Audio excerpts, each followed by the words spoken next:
Okay, hello, welcome back to another video. Today we're playing e4 as per usual. Our opponent decides to respond with. They go for e5, meaning I can play knight f3 here. A beautiful move, setting up a beautiful opening known as the Scotch. And after they take, we can of course take inwards, pre-moving the recapture if they do decide to trade the knights, although it's generally pretty ill-advised to go for that line if you're playing black, of course, just because you give white a pawn in the center, a nice queen that's pretty unassailable, at least immediately, at least without some big concessions. If you play c5, for instance, d5 becomes quite weak. So generally the two main moves here are bishop c5.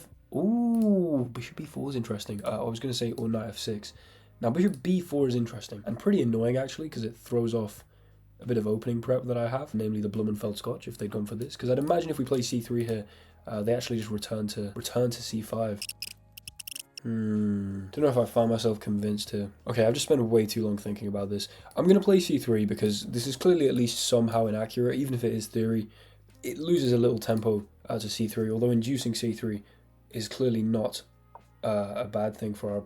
Ooh, that looks weak though. I know this is a move. Inducing c3, it can be argued, it slows down the knight to c3 ideas. It kind of throws off the classical variation of the Scotch prep at least. This feels wrong.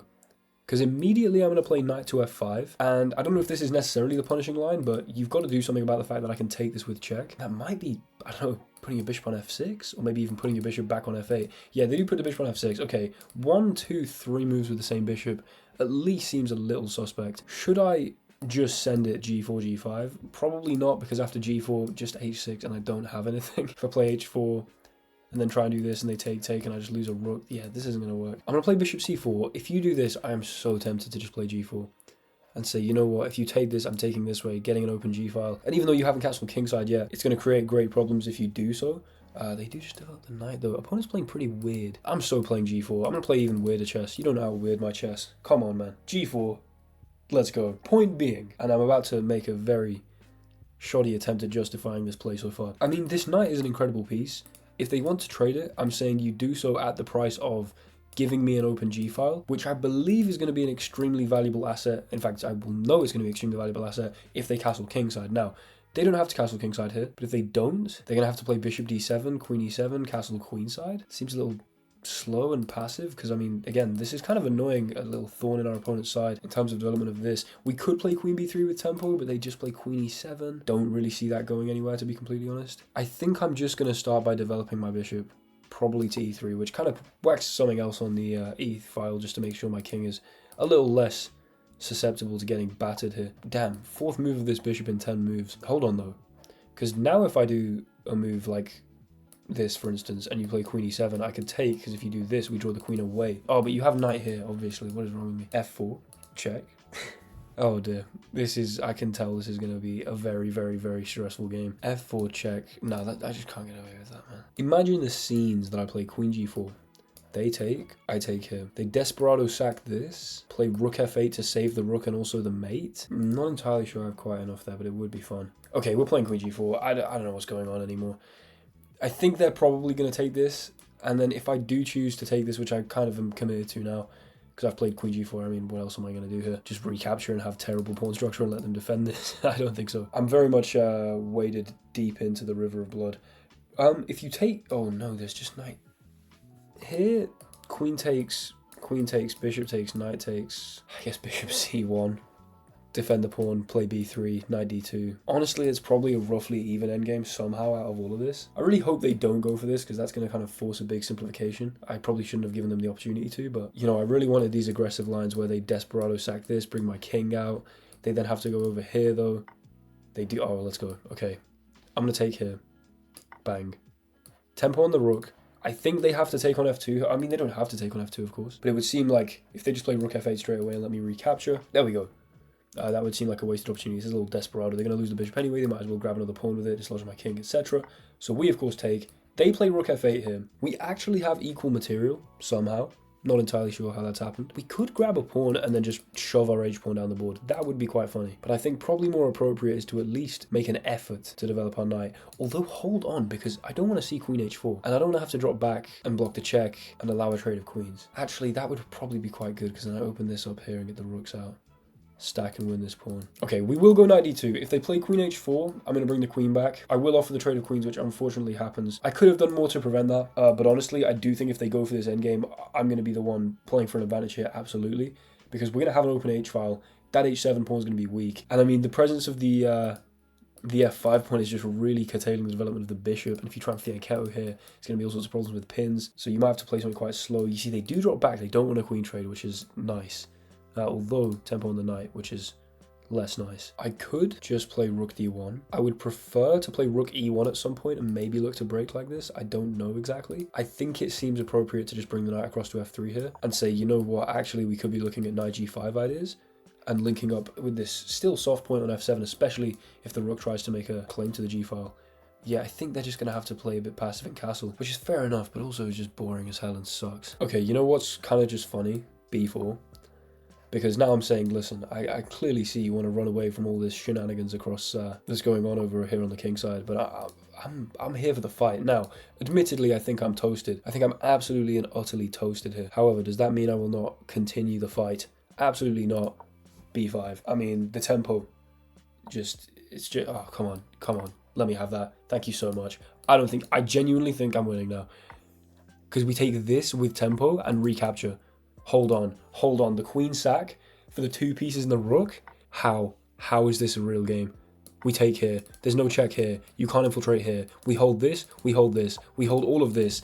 I mean, I have a rook, bishop, and knight for a queen and a pawn. I will take this all day, every day. Hell yeah, this is extremely exciting. I kind of thought they might go for that. I'm very happy about this. Although, in fact, it remains to be seen whether this could have been interesting as well. I guess we'll look in the analysis. But anyway, let's start. We do have to be very careful. If we leave our pieces all loose and let the queen in and start just mopping everything up, that's going to suck. So I think probably, everything's quite nice right now, but I don't really want to hang this pawn because then everything gets a bit messy. If I go here, that knight's doing a really good job of kind of helping out, close up this diagonal, but c5, but then again, bishop check and dropping the knight back and holding this at some point. We're going to go for knight e4. I do need to kind of hurry up. I also think that the h-file is my friend here. Rook h3, rook h1, probably h3 just to add a little security to g3. I also think this knight could be exceedingly well placed on e2 to hold 2 quite weak pawns, held by this, held by the king, staying nice and close, maybe even knight f4 is an option. But I think the patience to kind of consolidate my pawns, they do go for c5. I wasn't expecting that. I didn't think they'd actually go for that. Do we give this check? Is there any point? I don't know. Let's just drop back first. This is where I wanted my knight. This consolidates a lot of stuff. I'm very happy about this. This is now already held. Lovely. Absolutely fantastic stuff there. Now we can give this check. I don't know exactly what it achieves immediately, so I think it could be interesting just to overprotect and then stack on here, as I mentioned before. It also could be interesting to just give this a little tickle first and try and actually go more directly for the king. I have 1 minute 36. Okay, rook b1 can't hurt. It can't hurt because you're going to play b6, and then maybe even that kind of just creates a target for a4, a5. Maybe you actually use this kind of seemingly irrelevant pawn on the board to really kind of massage this open a little bit. And again, I can always then stack and do this. I don't think b6 is exactly a move with tempo. They bring the king across, however. Here, obviously. Here, not so good. Overdefend the pawn first, maybe this becomes a threat, where you then can't take this tactically because of the weakness of d5. That's why I'm surprised about c5, because d5 does now just become a huge weakness. No, my pawn! Surely they don't fall for this. I'd be very happy if they fall for this, but I don't think they will. It is very much tactically defended. But then whacking that on d5 could be huge. Could be absolutely huge. What's happening now? What is going on? Do we go start with the check? Oh, I'm now very confused and scared. I mean, they still can't take this. I feel like I should just move the bishop. Just draw back. Okay, fine. You still can't take this. I mean, we might as well leave them the opportunity to blunder again. There's kind of an art to that, leaving your opponent the opportunity to blunder. I like it. There's also an idea of this and then playing the fork. Oh, dude, just please give me your queen. And that is beautiful stuff. There was what I was going to say is the idea of knight e6 they take after rook h1 and then we go in here and pin the queen. That could have been interesting. Grab the queen here and that is very much all she wrote. I mean, I don't know exactly why my opponent's bothering playing this on. I guess I don't have much time, but, that sucks. You got to resign now. I'm sorry. No? Okay. Maybe they think they're going to flag me here? I don't know. This seems unlikely, to say the least. This seems very unlikely, to say the least. Yep, let's go here. Come in like this. Check. Check. Just pick this up, I guess. Actually, might as well do this with check. Leave the rook in behind, I guess. I don't know. Just put the rook in here. I mean, just hold this. Like, it's kind of, dealer's choice. Are we going to get a nice stalemate here? It doesn't seem like we are. And instead, because my opponent's not resigning, We're going to try and flex someone a little. Just wait until we have a second left. And then checkmate. Beautiful stuff. Nice little configuration with the pieces there. 20 points of material up. Okay, so here we are in the analysis. Actually a bit of a shaky game. Although it seems that around move 20, after our opponent took our queen, in fact. Oh, of course. Okay, sorry. I'd kind of forgotten what happened in that game. Yeah, we had a pretty consistent advantage, although let it slip slightly, but, you know, then converted it beautifully. But this is an interesting analysis. I thought that was more accurate. I guess maybe I'm remembering this game through rose-tinted filters. Having had them, of course, blunder multiple forks towards the end, I feel like I felt extremely dominant towards the end of that game. Maybe that doesn't actually reflect how the game went. So, this is interesting stuff. This is very interesting stuff indeed. I played pretty well up till here. In fact, it'd be interesting to open the Masters database. The Malanuik, I don't know how to pronounce that at all. Maybe I've nailed it. Maybe I've completely butchered it. Who knows? But yeah, this check, not played that often. In fact, played 1,000 times at Master level. What am I talking about? It's played quite often indeed. However, as I said, Bishop C5, what is the most popular move there? Although Bishop E7 is playable, I then went for Knight F5, which is the third most popular move, with quite a high draw rate for some reason. Although it's only played in 26 games, I'm not sure that's exactly the most data to really glean much from. Every master has then played Bishop F6, and instead of Knight E3, which is supposedly the master response, I played Bishop C4. Now, still 4 master games, they've all ended in draws. I play G4. Silly me for even questioning why this graph was a little shaky. I forgot this opening. What was I doing? Right. Of course I could play Knight E3 here. I could probably also trade the knight, although that's not going to be a great idea. I went for G4 to have some fun. They should have probably played D5 according to the engine, which does make sense because actually if this knight isn't stable here, like if you make me take this way, then you're going to like let me take this pawn, and actually that pawn on F5 after they did take that ended up being such a thorn in the development of this bishop side. Yeah, that really wouldn't have been such a problem had they drawn the pawn over this way and been able to kind of, you know, trash the structure and then take it a little later. Okay, so yeah, we're going to kind of work our way through the opening. Queen G4, just another blunder. I mean, we're just coming blunder after blunder in this opening. Hell yeah. They take here, although Queen H5 was the best move. I mean, we threaten the mate, we threaten the bishop. Now, this isn't completely destructively winning because they can go here and hit the bishop. And there's a beautiful line with after bishop takes, they play queen takes, because queen takes and they don't take the bishop, they play knight f3 instead, move the king, knight recaptures. And I'm probably doing quite well here. I mean, I've got some tempo, I can develop quite quickly, but yeah, I mean, queen h5 clearly would have been a little better. Instead I went queen g4, they then took, I took here, and they should have played rook f8 straight away. Interesting stuff. Instead, somehow, getting the extra pawn with the Desperado bishop sack was a blunder.